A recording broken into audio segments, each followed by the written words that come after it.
Our next panel is a group of wonderful lawyer chapter leaders from across the country that really represent the diversity of lawyer chapters in terms of parts of the country, in terms of what the chapters are focusing on, but all of them have in common the fact that they've all been terrific leaders in their own communities. When we were putting together this panel, we realized we could have had about 40 people on this panel because there are lots of great lawyer chapter leaders in the room and here at various parts of the weekend. But we picked these folks because we feel like they all come from different backgrounds and can contribute different things to the conversation. You can read more about Scott's bio in the program, but Scott has been a tremendous leader in ACS. He hails from the great state of Ohio, which is almost as cool as the great state of Iowa.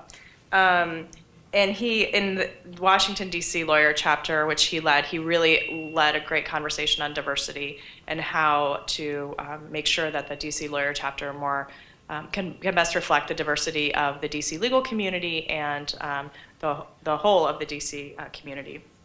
So we really appreciate that. He also has a lot of experience in running a big chapter.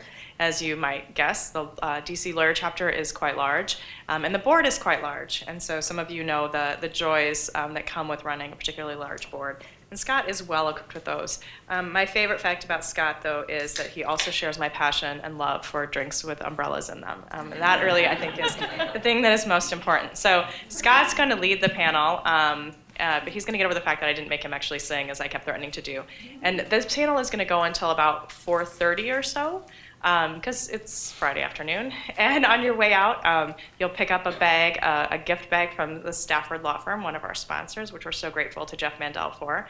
And then we will see everybody for the reception at 6 o'clock on the second floor of the Milwaukee Public Market, which is about a 10-minute walk. It's a nice afternoon. You're welcome to walk. Or if you'd like, as Zanel mentioned, there's the shuttle that leaves at 5:50 from in front of the Hampton Inn. It's not a ginormous bus. It's like a 20-person shuttle from the market. So that will be there if you do not want to walk over there. But either way, we'll see you at 6 o'clock for the reception, and then dinner starts at 7. So if you're running a little bit late, don't stress. All right, I think that's everything that I had on my list. So Scott, with that, take it away. All right, so see you all at the Tiki Bar later. I've been tasked with that. My name's Scott Graytak, as Amy said. I'm from Ohio originally, Cleveland area originally. Started my career as a public defender at the State Public Defender's Office, and then came out to DC to join the Money in Politics and Democracy Reform community. I'm currently senior counsel with a group called Represent Us. We are a grassroots national anti-corruption organization. We work coast to coast on issues like campaign finance reform, transparency and ethics, and redistricting. It's really just nice to get out of DC every once in a while. Love DC, but I was walking around yesterday and a woman, nice older woman, smiled at me, kind of made my day. Eye contact is not acts of aggression here, so it's been a pretty good weekend for me. But anyway, it's a pleasure to do this. We have an outstanding panel when it comes to folks who have led lawyer chapters all around the country. You really couldn't ask for a better mix. Starting at the end, we have Meredith Kincaid. She's the co-chair of the Georgia Lawyer Chapter and an associate at Jones Day in Atlanta.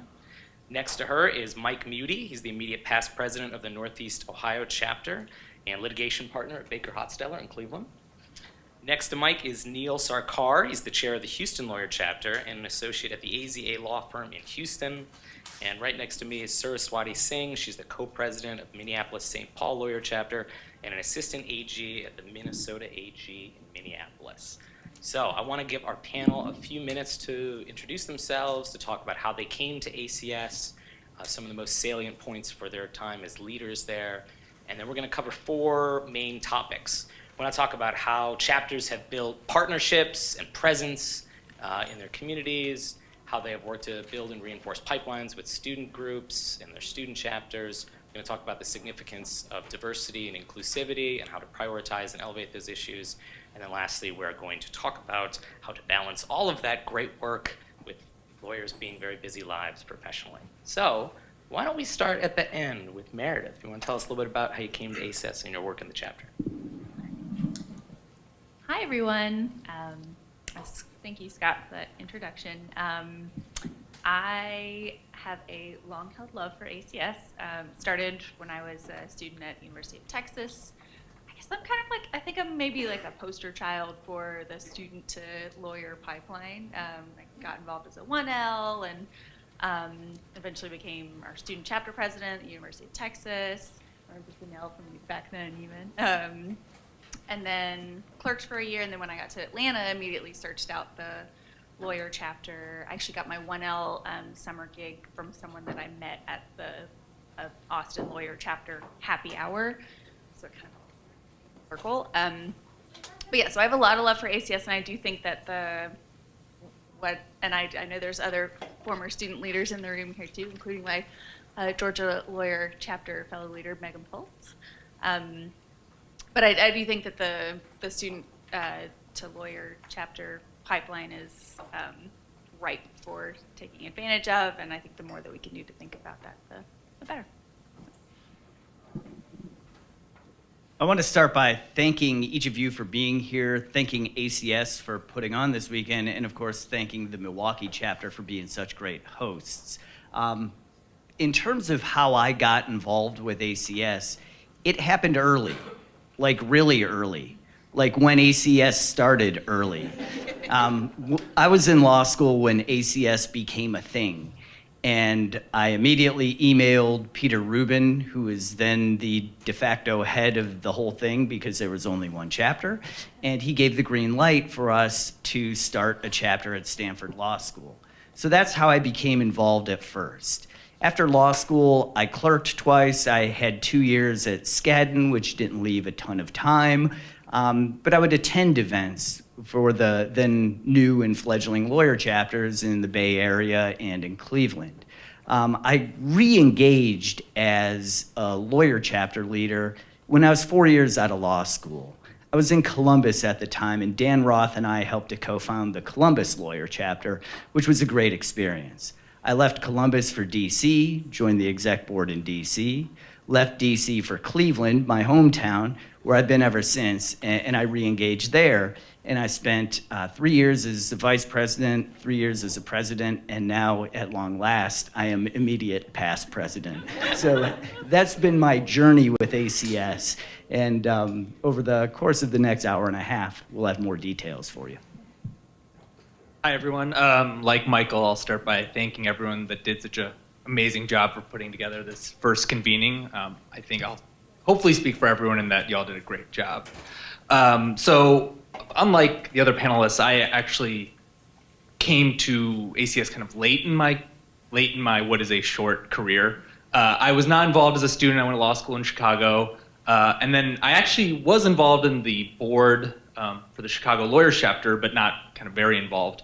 But it was really moving to Houston that got me much more involved in ACS. So I moved to a firm in Houston, and it was a very different place than I'd lived in prior to that. I mean, for those of you who saw Attorney General Madigan's wonderful talk, the Texas AG is probably the exact opposite of what you heard. And so there is a lot of room. Not only is there room, but it is needed for groups like ACS and other progressive groups to kind of hold down the fort and keep that fight alive. Things are changing, but it's because of groups like ACS, Texas Civil Rights Project, a lot of great groups. And so I moved down to Houston. It's, the fourth largest city in the country, did not have an ACS chapter at the time. So a few colleagues and I started it, and we are growing very rapidly. There is a lot of interest. I think, as unfortunate as everything that's going on at the national stage is, I think it was Rahm who called a crisis an opportunity. That's how I feel like it is in Texas, where a kind of a populace that was less engaged has become much more engaged because of what's going on. And that's helped a lot for recruitment. And I definitely see our group growing a lot, and I hope to be a part of that effort. Thank you.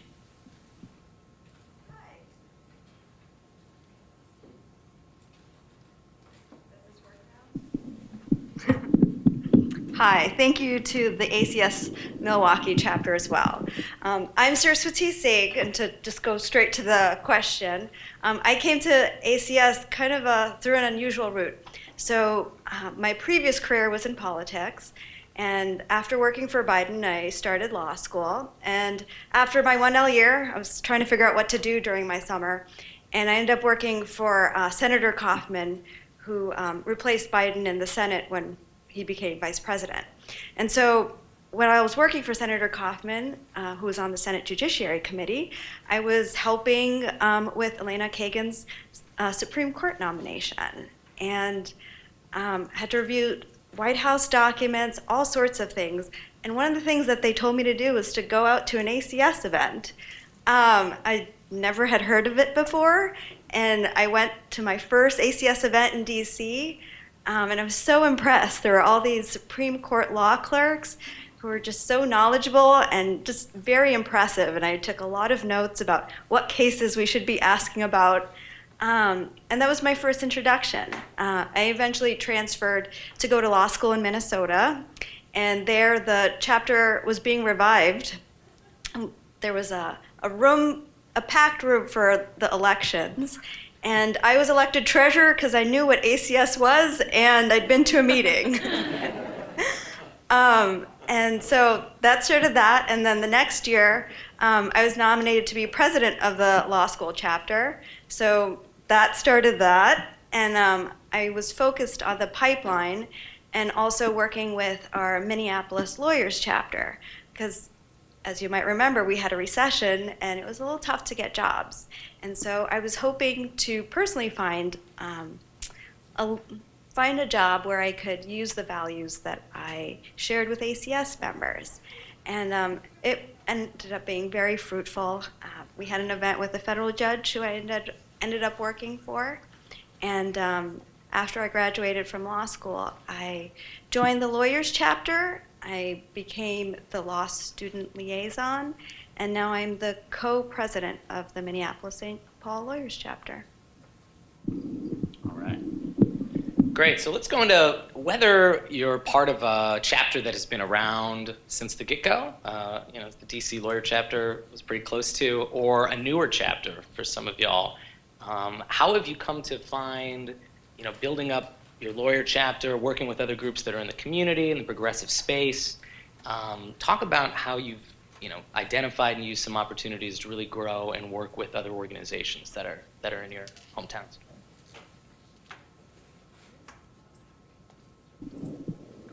Okay. Welcome back.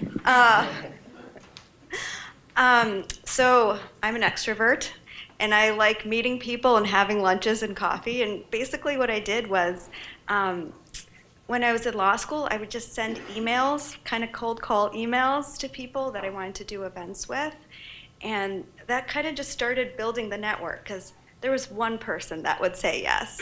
And then in law school, now I'm 5 years out, my classmates are now all over the place. They're parts of, on the board of the Hispanic Bar Association. Our previous lawyer chapter president is part of the LGBT community, the Lavender Bar Association. And so I think the important thing is putting yourself out there, showing up to these other events. For example, I'm part of the Asian Lawyers Association, and I talk about ACS all the time, and they're like, whatever. But I've started getting people to come to our events. And why is that? Because I go to their events, I talk about ACS, and they come to ours. And another thing that we do is we co-sponsor, because, for example, right after the election, one of our very brilliant board members said, well, what if the election goes a different way, the way we don't think it will? We should have an immigration event right in December. Well, we had that event, and it was packed, and we had all these attendees that we hadn't seen before, from the Hispanic Bar Association, all the affinity bar associations, the Public Defender's Office, and it was just really incredible, because co-sponsoring for us with people that may have been our classmates have really grown our attendance and expanded our membership.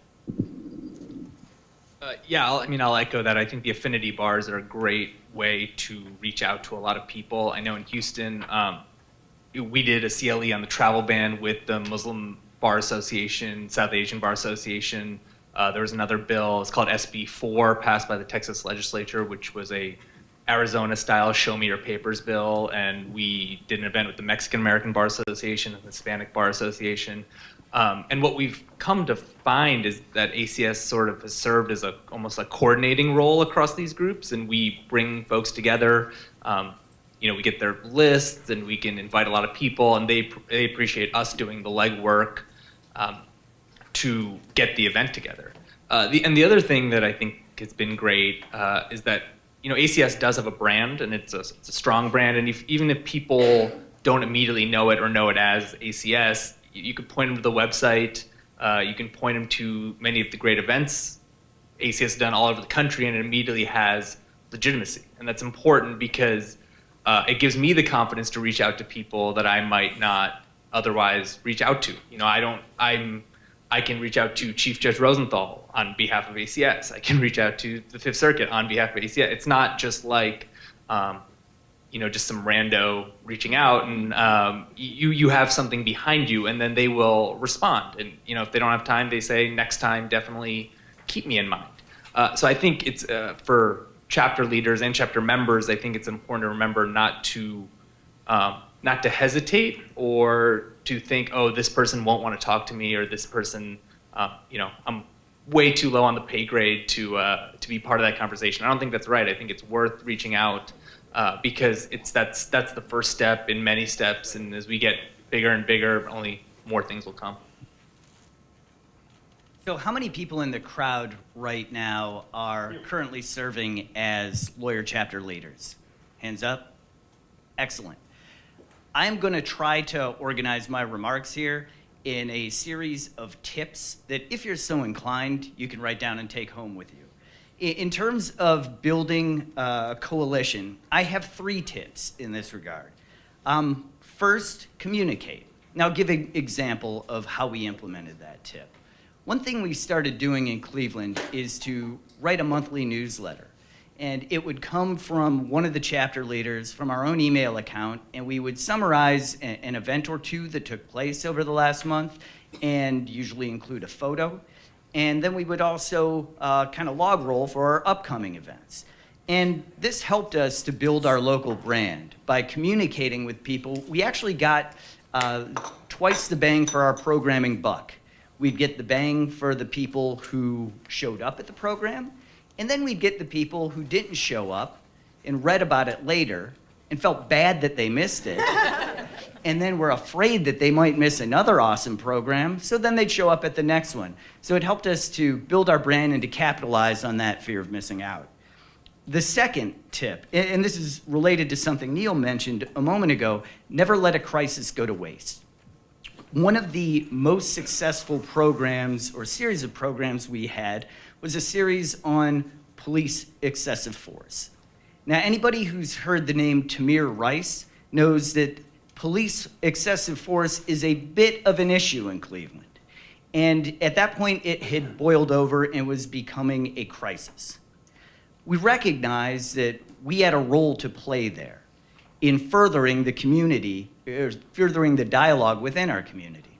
And so we were able to use that as an opportunity to bring together organizations that we had hoped to work with, but never really had a good catalyst for working with before. So we began working with the Norman S. Minor Bar Association. We began working more closely with the ACLU, with the Cleveland Marshall Law School Alumni Organization, with the NAACP. And as a consequence, we were able to forge relationships with those groups that helped us not only to put on a great event, but a series of 5 great events over 18 months, each of which brought over 100 people to the event. And the third tip I'll give is listen to your members, because that series of events would have never happened but for an informal chat we were having with a supportive judge who showed up at a different event, who mentioned, this is becoming a really big issue. You guys have a voice.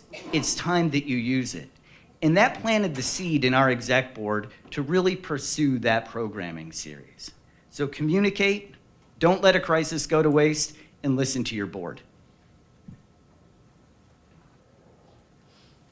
I would want to echo everything that you've already heard. I think this really is a great platform for even just selfishly getting out there and getting doors to open that otherwise would never open for me. So that's all wonderful. Even I think, I work for a large law firm. I think sometimes I'm not Catholic, but I'm married to Catholics, and I feel like I have adopted a little bit of the guilt, and maybe that's some mom guilt too. I don't know, but I think it's been a good way also just to personally network, even just within the firm. We had one of the partners who I really enjoy moderated a panel for us, a couple months ago, where the firm's going to be hosting our Legal Legends Award reception in a few weeks. And so I think what sometimes happens is that you've got, we've tried to sort of strategically spread our executive committee folks so that, they're not all at Jones Day, or they're not all, within a particular nonprofit. It's so that everybody's sort of spread out so that we can all sort of take advantage of our own individual little networks in addition to the larger ACS network. I also think, and I know we'll get into this a little bit more in terms of efforts on diversity, but I think that's been something that we're really trying to focus on in Atlanta, which is to try and build our audience beyond those that we have a pretty, I think, strong audience of people in our sort of siloed legal community, but so many of the issues that are important to us are important to a lot of different groups that don't come to our events, and so we're talking about different ways to experiment and try to broaden those audiences. So thank you. All right, thanks. Let's talk next about the importance of student chapters and how that's sort of the first step. I think I've heard almost everybody here joined ACS initially through student chapter. I did too, so that's 4 out of 5, Neil. So, how do y'all see the role of a student chapter, especially as folks get more involved in a lawyer chapter and then become general members of the progressive community? How have you seen that pipeline work, and what are ways that y'all have reinforced it or come up with interesting ideas for getting more folks in the pipeline and keeping them in the organization? Anybody can have this one. So, Mike, you look eager. You want to go for it? All right. Well, our chapter still has a bit of work to do on this front, so I've got only one tip. And that tip is to institutionalize your student interactions. And what do I mean by that? Set aside seats on your board for student chapter representation. Recruit people onto your board who are professors or administrators at a local law school. That will facilitate more interaction with your students. And I also have a challenge. As I was preparing, I thought of an idea for a way to engage more students. And this is something that I'm going to pledge we're going to do in Cleveland, and I'm going to challenge any other chapter leader to beat us to it. And the idea is this. Find a law student in your community who's done something really cool. Maybe it's a subject of a law review note. Maybe it is a summer job that she had. Have her headline a program. Lawyers, the longer we've been doing this, the more cynical we tend to get. And we love hearing from people who haven't become cynical yet. So giving that student an opportunity to shine will not only do great things for lawyer chapter, student chapter relations, but it'll also be a great event for your lawyers, I promise you. I think institutionalizing students is a great idea. We've just added, that was well put. Institutionalizing students on your board is a great idea. I'm sure that's on the tweet. We've recently added to our board a representative from each law school. And I think coupled with that, one, they have access to resources, and we're always looking for places to have events, and law schools are a great place to do that. And there's a lot of kind of locales that we were not even aware of that they've helped with. They also just have a lot of great ideas. You can piggyback off the ideas of their boards, and they kind of have a good ear to the ground on what issues are important. And then the last thing I'll say, the importance of students. I'll make 2 points. One is through their connections with their own professors, they can help bring people to your events, bring the professors, get them interested.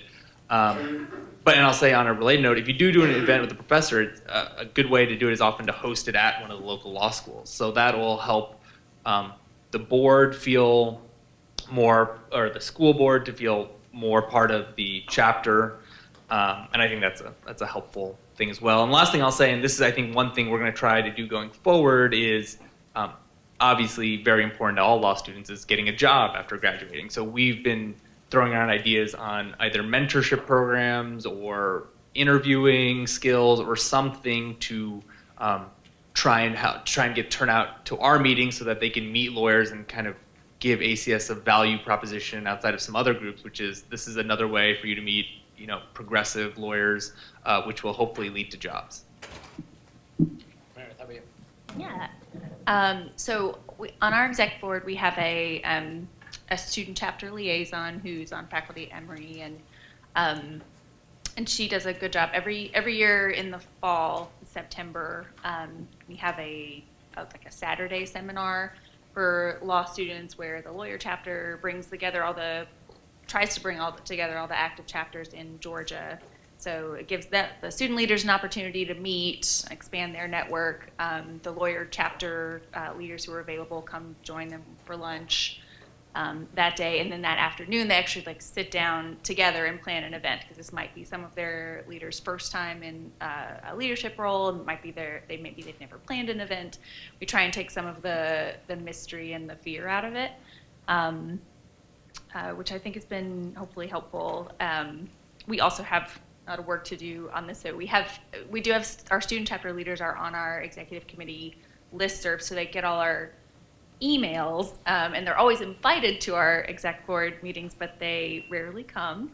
So it would be nice to see them more. We've, I think, had more interaction with them whenever we do try and plan something at least the Atlanta level schools once a year with them, and sometimes then they'll co-sponsor things that, or even just come to things like Megan runs she plans a couple of public interest events for us every year, including a summer public interest happy hour that is focused on really trying to get students who are, maybe they go to school in Atlanta or they're in town just for the summer interning, and so that's really focused on trying to get the student intern network all together. And so yeah, I think having maybe some regular events on your schedule that that you're going to do every year that students are a really big component of is helpful. I also think even if they don't come to our executive committee meetings, I think because they get our emails within the board, I think it helps them to remember that we can be a resource for them. So we have, I think, more and more started getting requests for them for, speaker ideas on X topic, or, this person on our student board has an interview with this, this judge. Does anyone have any connections with that judge? And we are really responsive and try and be that resource for them, because that kind of thing, that, sort of connection, that's, they're going to be telling that story 7 years from now on a panel about how they got their 1L job, because of someone that they met at a lawyer chapter happy hour. That's the kind of thing that I think builds long-lasting loyalty. I'm the last one. So similar to Meredith's chapter, the Minneapolis-St. Paul Lawyers chapter has a student chapter liaison, but ours is structured a little differently. We pick one board member who's recently graduated from law school to be the liaison, because we find that they have friends in law school still. And it just makes the Lawyers chapter more approachable, and for us it's been working, because we used to not have any of the students show up to our board meetings, which we have once every 2 months. Now we have the presidents of the 2 active law school chapters coming to our board meetings, and when there's a transition, they'll bring the new president in, and it's just made things a lot smoother and stronger. And having them at the board meeting also makes it easier to co-sponsor events. And we've already established that the pipeline is a good thing for the chapter, because you always need new people, because some people go. And it really helps because the students that start off coming to the board meetings, they end up staying and wanting to join the lawyers chapter afterwards. So I highly encourage, if you don't have it already, to have a law student liaison structured either way, and because it just makes it more approachable and makes it more likely that you have a pipeline where students are actually coming and joining the lawyers chapter afterwards. All right. So next topic is diversity and inclusion in chapters. Now this issue for me hit home in a really ugly way in DC. When I joined the board, we had about 27 people on the board, and we had 2 people of color in a city that is 2/3 people of color. And so, if there was going to be one thing that I was going to try and do, and, understanding that I'm a white guy from the suburbs of Ohio in even making this sort of attempt, is to make the board, in some respect, try and reflect the demographics and the diversity and the values of the city in a bigger way. So one of the things that I think we're most proud of from the time that I was with the DC board is that we created a diversity committee that took a member of each existing committee, and 4 existing committees came together to form the diversity committee that institutionalized the value. But I want to hear the experiences of folks on the panel, how they've come to see the significance of diversity and inclusion, how they've elevated it, prioritized it, and perhaps some best practices for working on it going forward. So Meredith, why don't we start at the end? Sure. Well, at National's great suggestion, we implemented this year a vice president of diversity, which has been great for our chapter. Just to have someone who that is her focus at every step of the way, whether it's who is our panel starting to look like a lot of white men, or just not just in terms of, I think that's sort of the low-hanging fruit is the diversity of your panelists and your speakers, making sure that you have diverse presenters. But the harder piece is really trying to have a more diverse audience, and that is something that we're focusing on. We're working on. I think the partnership piece with different organizations. Not just affinity bar organizations, which are super important, but also even just grassroots organizations that are doing a lot of great work within diverse communities. Just try and even get more non-lawyer audience attendance is that we're focusing on. We're starting a new. It's going to be a quarterly brown bag lunch series where we haven't figured out what we're going to call it. We're not going to call it the diversity lunch series or anything. We have to come up with a name, but it's basically going to be various diverse leaders within within the city. No agenda, no substance. They're just going to come and talk about their lives and their careers and have a conversation, and hopefully that will be a helpful way to reach our audiences as well. Yeah, one thing that we've done to diversify our membership is to find reasons to partner with diverse organizations, and so that would be my tip on this front. The consent decree and police violence series that we did was a great reason to partner with diverse organizations, and lo and behold, after we did so, the membership or the audience at those events looked very different than our audiences had looked in the past. And the questions reflected a bunch of viewpoints that hadn't always been reflected in the past. And if you don't have a local crisis that will spur that kind of partnership, put on a happy hour. Get your local affinity bar organizations together with ACS. It's a great way to introduce ACS to people who may not be familiar with the organization. and to get them familiar with you in a more informal and fun setting. And then after that, the partnerships will happen more naturally. Yeah, I'll agree on the affinity bar point too. I mean, when we co-sponsor events with those groups, we do our best to push ACS on them as much as we can and make sure we get as many other members and as many other folks to join. The one thing I'll say on diversity, and I'm proud of the work that Houston has done in terms of racial diversity, gender diversity. I think one area we could do a better job of is not really viewpoint diversity, but I mean, I guess that's what it is, which is that we have a lot of folks in civil litigation, kind of at bigger firms. So we're working on efforts to, one, try and get a greater diversity of the legal community involved. So solo practitioners, kind of the bulk of what lawyers are in the country, which is not the view you're getting from our board. And then also as a related point, we don't really have much of a criminal lawyer group, and I would love to get more DAs and public defenders involved so that we have criminal and civil representation, as well as folks practicing different areas of law. So, and a related point to the solo practitioners, PI lawyers, as we heard in one of the talks this morning, I forgot what the exact numbers were, but 65% of lawyers or cases in court, and I heard landlord, tenant, PI, and something else, we don't have any of those on our board. So I think that's something going forward that we would definitely want some representation.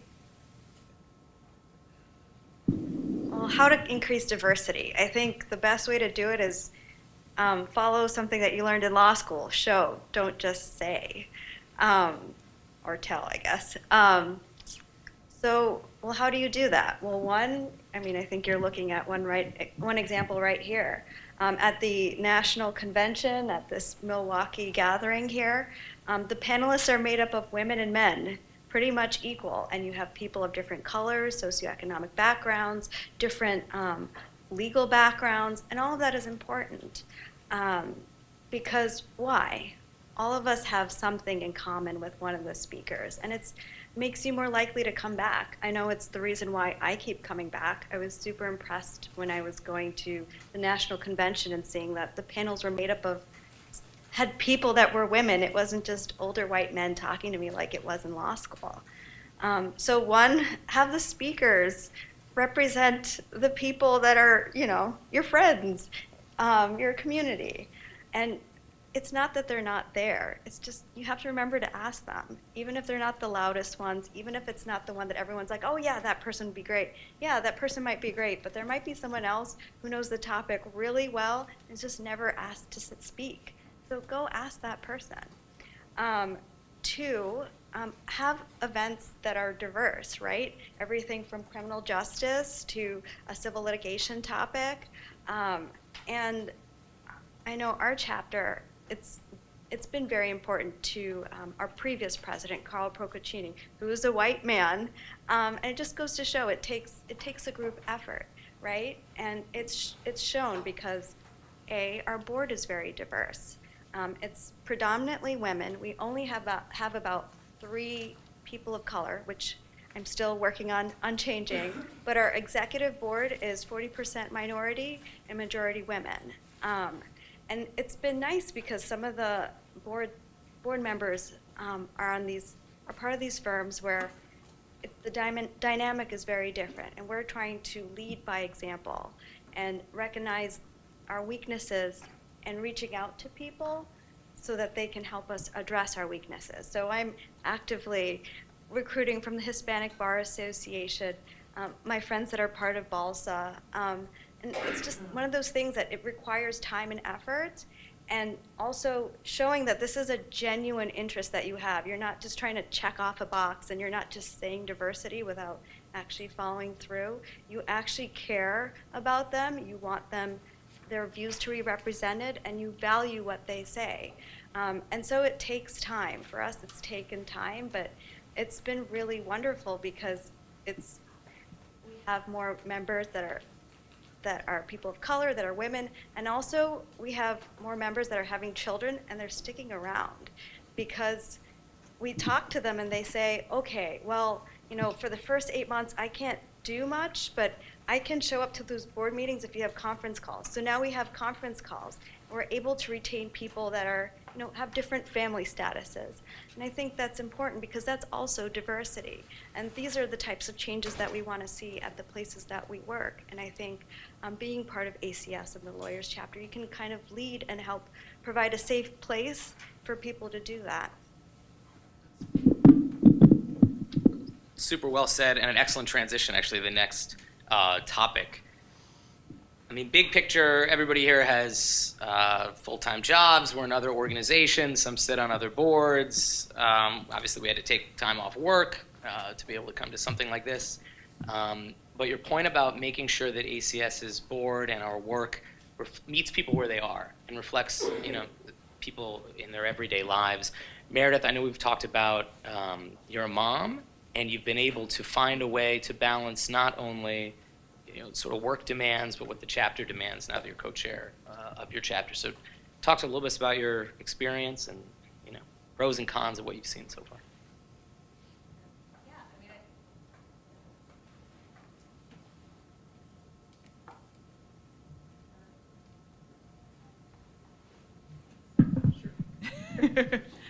Yes, I am a mom. Have a 20-month-old daughter at home. Zach and I both have Lucy's, by the way. I mean, yeah, it's hard. I think it's, we all have too much on our plates. And I don't know if it's I don't know if it's a uniquely woman or mom thing to kind of feel like you're not doing anything well. But I feel like that all the time, and I don't think that's uncommon. And so I think just sort of doing what you can to remind yourself that not an uncommon feeling. You're doing fine. Keep going.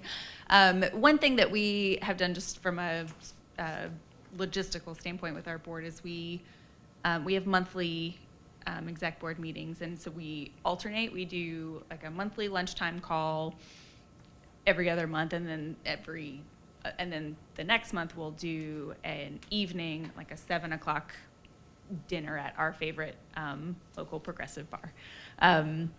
So some people it's easier to do evenings, others it's easier to do like a lunchtime call, and so this way I think we're not sort of cutting out one of those groups for the other. If you are the chair of your group and you don't have a co-chair, really think about getting a co-chair. I think that has been hugely helpful just to have somebody else so that when you're going through a particularly busy time, you have someone else that you can lean on, for that few weeks or that month that is going to be particularly bad for you, and just someone else to share in the sort of daily, because chairing the lawyer chapter meeting, it is a big time commitment. It just I don't know of any other way to do it. There's no way around that, but yes, anything you can do just to share the work is a good thing.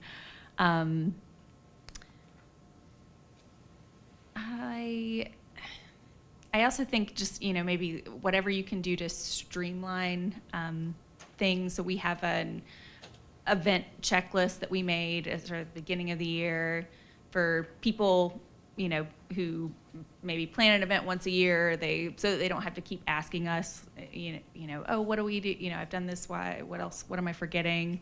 This way, they have a document they can just reference, and if they still have questions, then of course ask us. But I think that sort of cuts down on some of the questions.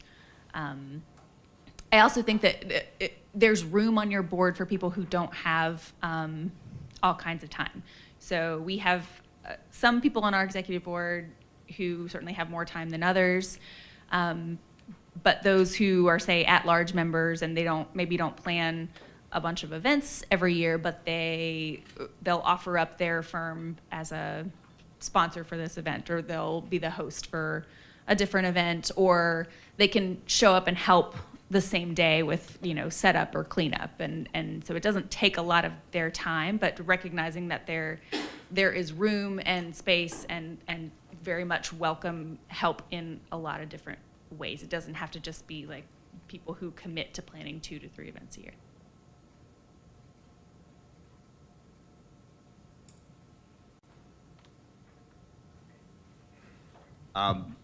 Okay, so I have 3 tips on how to on how to fit ACS into a tight schedule. The first one is don't let the perfect become the enemy of the good. A couple of years ago, some people in our chapter decided that they wanted to put on a program on forced arbitration clauses. And we said, great, that sounds awesome. It's an important topic, go for it. So they met and they started planning the program to end all programs on that topic. And we're gonna have Rich Cordray come to Ohio, and we're gonna have a bank general counsel, and they're gonna get into it, and it's gonna be awesome and huge, and we're still waiting. So, and that's to say, we're all about aiming big, and you should aim big, but at the same time, scheduling or putting on a program with a panel of people, especially a panel of really big names, that's going to be difficult.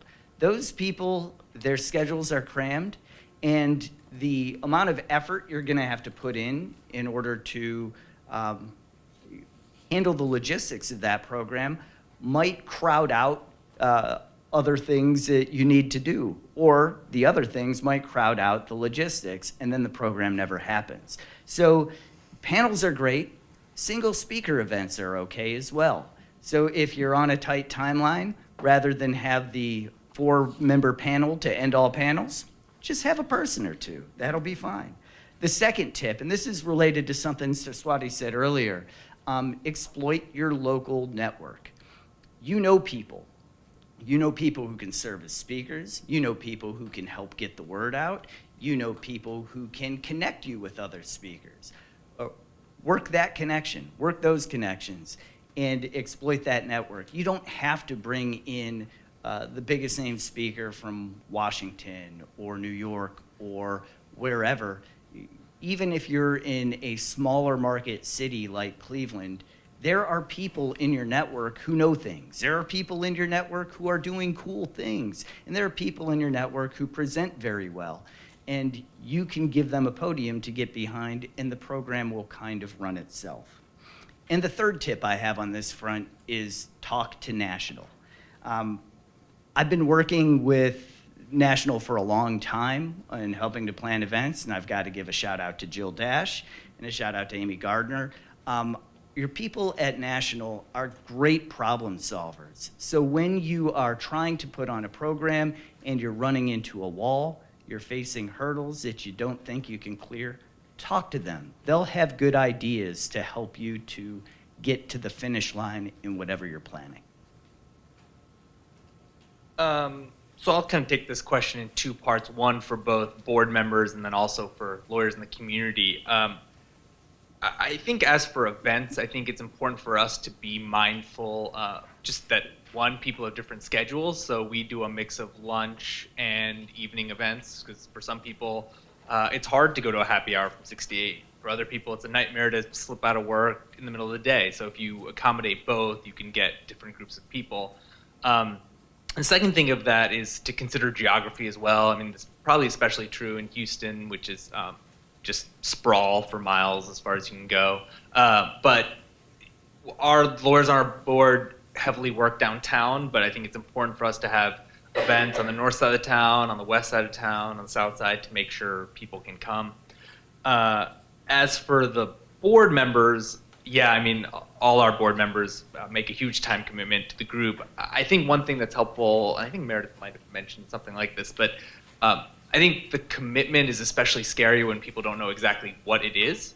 So if you put people in charge of a specific event and you say, you know, the March event is your event, and don't worry about anything else, it helps kind of cabin the responsibility, and people say to themselves, well, I can get my head around this, I'll take care of it, rather than kind of having everyone doing some part of every event when there's also, I mean, that helps really in 2 regards. One is when someone takes ownership of the event just works out better, but also people can feel like they've done their part for ACS, and it makes everything move smoother. So that's what I would recommend on that front. I think that there's a space for everyone in ACS, whether you have a lot of time or very little time. And I'll just give some practical tips to go with Michael's theme. One, there will be times in your life where you're just going to be too busy for years or sometimes months. Well, there's this thing called social media. It doesn't require you to actually show up to all of these events. And I mean, that's kind of what we've done. So I'm co-president with Chris Henjum, who had a kid recently and is not able to make as many events as I can. What does he do? He sends out emails at 10 o'clock at night, or he will post all these things to Twitter and Facebook, which I'm just not as interested in. We have other board members who, sometimes they have more time, sometimes less, and they take those positions on the board where they're, for example, part of our digital team, so working with social media. We also have board members. Our board meetings run so that we come up with ideas and say, hey, who wants to run with it? And you know what, maybe you don't volunteer earlier on in the year, but later on when you have some more time, volunteer. And it doesn't need to be a huge time commitment either, because let's say now you're a partner or you're working on a huge case. Well, you have something valuable. You're probably working at this big firm. Hey, I'll be happy to just talk to my boss or just forward this email saying, I want to reserve this event space. I mean, that's huge for us, right? And it takes very little time to actually do. And so in terms of, will you have enough time for ACS? Follow Michael's advice. You don't need to do the biggest, fanciest thing. Many of our events are, we have one judge and we have one law firm, a board member who's on this law firm. We set it up in a week and a half and you're good to go. And many of these law firms will provide food, at least in our case. So you can make the time to do it, and also you don't have to obligate yourselves for very time-intensive tasks. It can vary throughout your life. Really, really good advice. So before we open it up for Q&A, we have sort of a miscellaneous bucket. They don't have to come in sets of 3, Mike, but if we just have tips, generally, folks, y'all have been, chapter leaders either for a while or at least for the past year. What are some other things you picked up on that you think an audience like this could benefit from? Anybody can jump in. It's free for all at the last. I'll start. So the first thing I'll say, and this is something I probably should have said in the diversity section, but I'll echo with Scott's intro, was, at least on the diversity front, but on a lot of fronts, if you want more diversity on the board, don't be hesitant about it, don't shy away about it or from it, because it doesn't just happen. Go out there and make an affirmative effort. Admit to yourself and your board that that is what you're doing, and be proud of that, because it is an important aspect of what we do. And so, there's no substitute for just going out there and getting it done. The other thing I'll say, and this has worked in Houston, is take a leadership role in your community. Kind of have I don't want to say like a theory for what you're there for, because we know what we're there for, but it's not just that we're progressive lawyers, but we are in influential positions. And in Houston, our board is one of the younger bar associations. So often we can do a lot more of the legwork, and we're eager and willing. And so if you take the lead on various things, I mean, I'm proud of our board for the work we've done on the travel ban, on what we did on SB4. It seems like every week there's another thing, but each time you do it, then the next time something, other groups reach out to us and they're like, do you want to help us with this? And then before you know it, you've got other people programming for you, and you're just kind of on board. And so I think that's very helpful, because it saves you time, but it also just makes you an important cog in the community. And I think we're all part of ACS, both to further a progressive vision in the whole country, but also for our community's sake. And as the brand, I mean, I don't want to speak for everyone else, but I know ACS's brand is much more robust in Washington than it is in Houston. And the goal is eventually that, everyone will know what ACS is and what we're about everywhere. And I don't think that really begins until there's an invested community in that. And I think the best way to do that is just go out there, be there, recruit, co-sponsor events, and really take that leadership role to heart.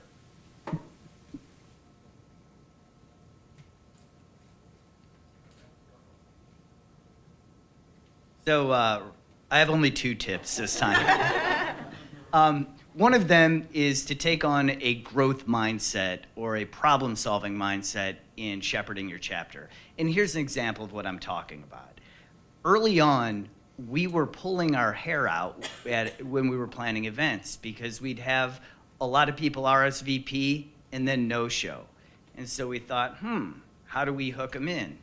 We'll charge something for it. Most of our events were at lunchtime, and rather than have people brown bag, which is kind of a hassle, we'd have Potbelly deliver lunch or something, and people would pay $5, $6. Well, then we ran into a new problem. And the problem was that we'd have an event where we planned to have 30, 40 people in the audience, and 4 days before the event, we'd have 8 RSVPs. And we would scramble, and we'd spend all of our time calling people and emailing people and trying to turn people out. So rather than continue that, which was causing an abundance of stress and also abundance of belly aching about how it was difficult to get people to come to our events, which they ought to really want to come to, we decided to do a little Cass Sunstein and nudge them a little bit. So we created an early bird reservation and a later RSVP. So, say that the event will have a lunch that's going to cost you $12. Well, people who RSVP before, say, 2 weeks or 10 days of the event, they'd get it for $8. People who RSVP'd after that would pay $15. So you have the people who are doing what you don't want them to do, subsidizing the people who are doing what you do want them to do. And we implemented that, and we don't have to work nearly as hard to get people to RSVP for our events now, which is awesome. The second tip is embrace your power as a chapter leader. And that sounds weird, but here's what I'm talking about. You have a license to approach anybody you want in your community. If you're enamored of your mayor, call the mayor. If there's a senator in your state who you're very fond of, call that senator. Probably won't get the senator him or herself, but you'll get a high-ranking staffer. You can invite people to show up at one of your events and talk. Embrace that. Additionally, you have the power to offer anybody you want the podium. If there's a friend of yours who you think is doing something important and you want that friend to get greater attention in your local legal community, offer that podium.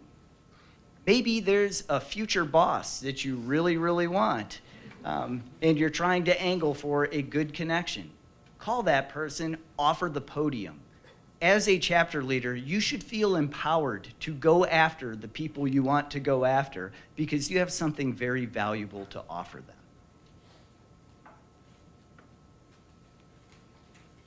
Great. Yeah. Meredith, you want to go for it? We've covered a lot of the tips that I would otherwise say. Maybe just the one thing that I struggle with to keep in mind that I think often helps is just to do your best to maintain a sense of optimism. It's so, in this industry, in this presidency, it's so easy just to get, just to not want to get out of bed in the morning. But I do think that the more we show up to events like this, the more that we encourage our fellow board members and other attorneys to come to things like this and to the national convention. I always leave here feeling, inspired and energized, and the more that we can bring that sense to on a regular basis to our lawyer chapters, the better. 2 points for me. One, Neil brought up most recently. ACS National suggested that we got to get a diversity chair, and I'm it. And we've found it useful and helpful. I find myself pointing out things that I wouldn't have otherwise, like, okay, we've had 5 male speakers in a row. We should have a female speaker next, and we'll change who we're going to ask to speak next based on that. And that's kind of like the institutional change that you're thinking about when you want to increase diversity. Second, we do Luminary Luncheons to increase membership, and you guys might find that helpful too. So what that is we set up a lunch with a luminary, often a judge. This month we're going to have one with Ivan Fong, who's general counsel for 3M, a Fortune 500 company. And it's a lunch capped at 8 to 10 people, and it's open only to members. And what we find is a lot of non-members sign up because they're like, oh, I want to get to know this person. I want to work with this person. I want to break into, the in-house counsel field. So you get all these new people that show up. And then you're like, hey, you have to be an ACS member. It's a mere, 25, 50, whatever it is. And people will sign up. So if you're looking to increase your membership, that's a great way to do that because we find it very effective. All right. On that note, open it up for Q&A. Folks have questions. How about you? So I'm the chair of the Bay Area chapter, which I think is very similar to the DC chapter in terms of the size of our board and the size of our passive at-large membership pool. We have a couple thousand people who are, probably receive our emails, far fewer that actually pay dues, and a board a little under 30 people. One of my biggest struggles as chair has been to figure out what to do, especially since the election, with the number of people who have come forward to say, how can I get involved? They want to be more than just dues-paying members, but my board is full and we reject applications every year. We can't just take all comers. If you've encountered that problem, what are some ways that you leverage that mid-tier, non-board member, but actually stepping up energy? I mean, let me just say, for the DC perspective, our programming was all about the election before it happened. And then afterward, it was, okay, what do we do now? And then all of it has been different ways of trying to embrace all the energy around there. So some of it was activism through pro bono. Some of it is what can federal employees do under the Hatch Act, like a Know Your Rights event. They want to be politically active. We had an event on protesting around inauguration with the legal director of the ACLU of DC, who talked about sort of what protesters can and can't do. So it's been meeting that need, and the talent pool we've gotten as well to be involved has just skyrocketed. But other folks, what have been your experiences? You could tell some of those people to move to Houston. Well, we'll take them. That's good. We don't have that problem.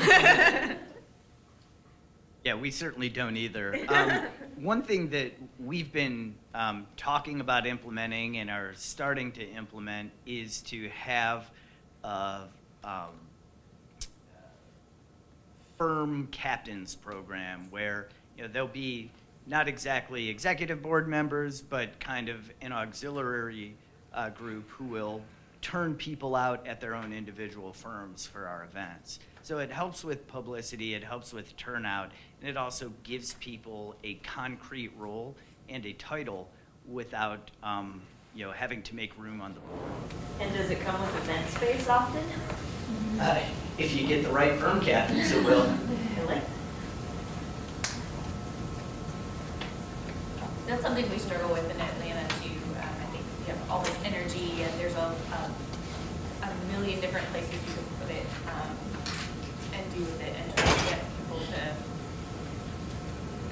to know that we're somewhere and give them somewhere to put that energy in is something that we're working on. I don't know. Two questions. So I'm curious about your membership ranks, actually, in your numbers. So I was going to ask each of you to identify your region again. And our membership pool here in Milwaukee is a little bit above 50. I think we've got a board of 20 right now, and we're in the middle of a resurgence. And I'm curious how those numbers compare to large cities, medium cities, small cities. And then secondly is this. To get to what is my question. I often struggle with this as a chapter leader. So I throw a great event, or we throw a great event, and the same 75 liberal lawyers that I know show up, and we all feel good, or we all feel shitty, complaining about the same thing, or feeling good about drawing awareness to the same issue. And frankly, I mean, in our state, and I think nationally, we're getting killed, okay? Here in Wisconsin, you can't become a Supreme Court justice, right, Judge Dugan? Unless the Federalist Society says you can become a Supreme Court justice, period. They're being appointed, people are being appointed who the Federalists tell the governor to appoint. And we know that's the same deal with Trump and Gorsuch. So I'm curious, my goal here is you can't become a judge unless you come see the ACS, right? And I'm not kidding about that. I think that we need to become an organization that is a must stop for anybody. One of our board members, State Representative John Richards, former state representative, is here. John can relate to this. You have to make a stop at ACS, right, John? If you want to become an elected progressive leader in this community, and you can't ignore ACS if you're a conservative running for office too. Just like we can't ignore the Federalists when we're running for office, right? Or at least try to avoid their ire, or however it is we want to navigate those waters.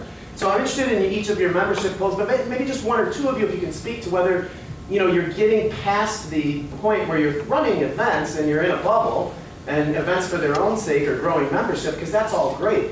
But to achieve the type of affecting society in the political and legal circles larger, whether we're getting to that point in some of our other chapters. I'd be interested in comparing notes on that. So it's a nonprofit, C3, right? So it's Federalist. Absolutely. We'll keep that under that banner, though. Let's just say there's a person on our board who considered running for Congress, right? And the network that they were able to gain through the community they had in ACS, sometimes just through board relations, opens up the door for other kind of benefits, fundraising activities. Sure. The ability to get their message out, to find common support for their ideas.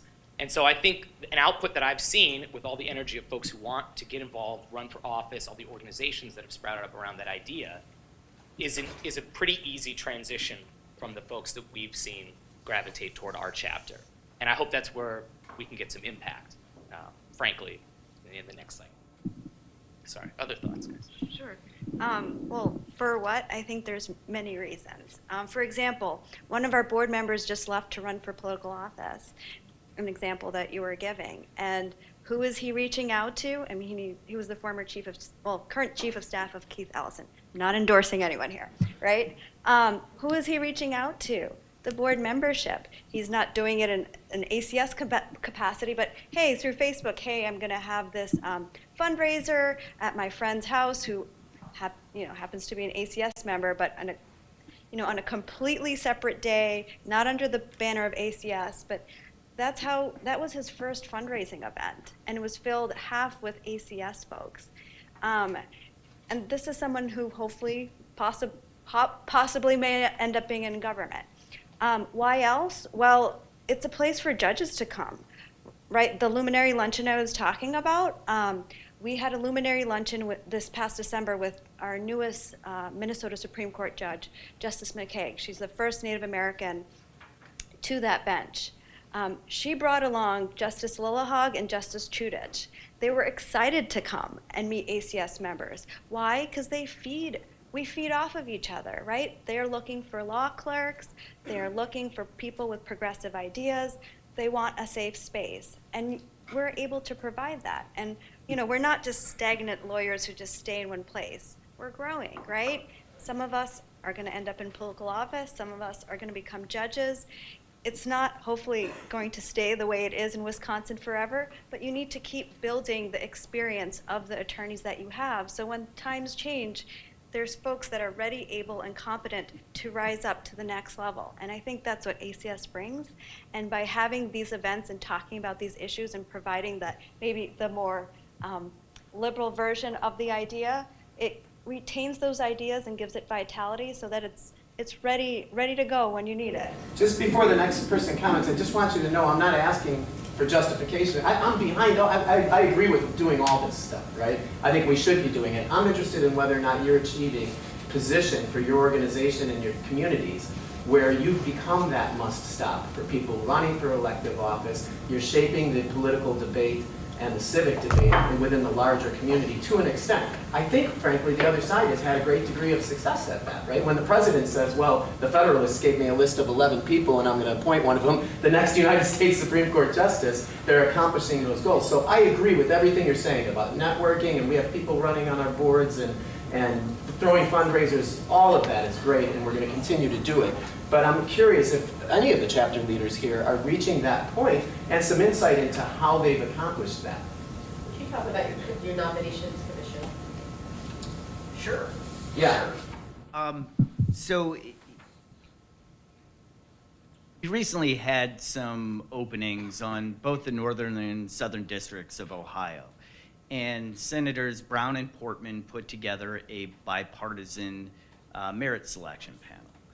And when the names were released to the public, we could go down the list of, I think there were 28 between the two senators, and a solid half a dozen of them were ACS members. Some people who were on our board of advisors, some people who were on our exec board, and some people who weren't formally affiliated with the organization beyond being members and stalwarts showing up at most of our events. So in that regard, I feel like our chapter has, it's on the way. You know, not to the point of a must stop quite yet, but we're on the way. Additionally, we had last year, the Federal Bar Association reach out to us because they wanted to partner with us in planning an event. In the past, the FBA had been very afraid of working with any organization with a perceived ideological bent. That changed. Our events were so well attended, well publicized, and of such a quality that we were getting attention in our legal community beyond what we had been getting in past years.